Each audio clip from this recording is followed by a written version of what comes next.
Hi everyone, welcome. This is Katie with This Chick Who Makes Things. I'm working in my art journal. I have an inky background. I kind of sprayed through a stencil and have some paint put in the background. I'm working with a white oil pastel. It's a water soluble oil pastel, I think. Um, and I'm drawing a face. I'm practicing at drawing faces, so I'm repeating the same thing over and over again so I can get the fundamentals. So it tends to be the same shape and pattern. This is very new for me. And each time I draw a face, there seems to be certain features that will work out and other things that I'm like, I don't think that worked out. So in this case, I really am happy with the mouth. I've struggled a lot with getting a mouth the shape that I feel that I want it the way I want it to look. So I'm hoping to get the fundamentals by repeat down pat, and then I can start adding variety to the faces and the details and things. So I've been doing eyes closed for the facial drawings because eyes have a lot of detail. I do like the serene kind of view of closed eyes as well.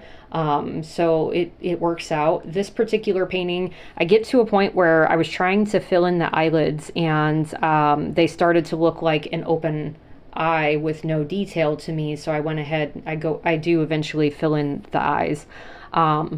Which, hey, you got to practice. And this is the thing about art and creating, is that there are times where you may want to stop, or you think it's not working, or I'm going to ruin it, or this doesn't look right.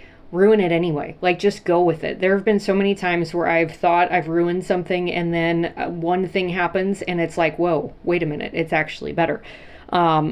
And it's not about whether or not you think it's a masterpiece or the best thing you've ever done, or that you like it or not. It's is it fun in the moment, I think, is the most important question. And if you get to that point where the creative process in the moment is no longer fun, and maybe it feels not fun because you're like, I don't know what I'm doing, and I don't like the way it looks, and it's no longer fun right now, and I need to step away, then step away.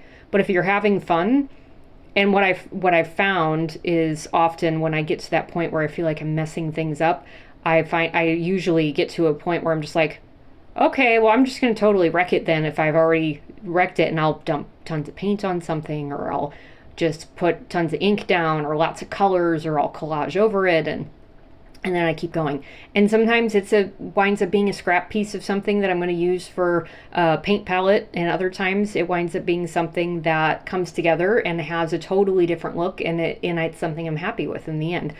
And I think that's the most important part. So here's where I'm filling in. I'm trying to make the eyelids look like closed eyelids with some depth. I wanted to really get some dimension.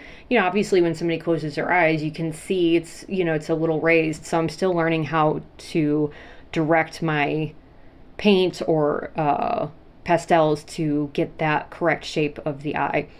I don't have the thinking capacity to study the technical elements of drawing. So studying like angles and dimension and measurements and different like it just stresses me out. So I may be trying this the harder way, I don't know, but I'm going to keep going at it the way that feels more natural to me. The other thing that I'm working on is trying to fill in, hair framing around a face.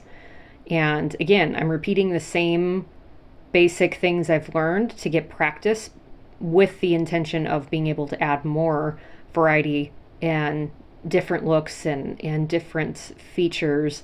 I find that, as they say, repetition definitely helps to get more comfortable and more confident with drawing each element. So this is my next face in my art journal. Hope this has been helpful for you.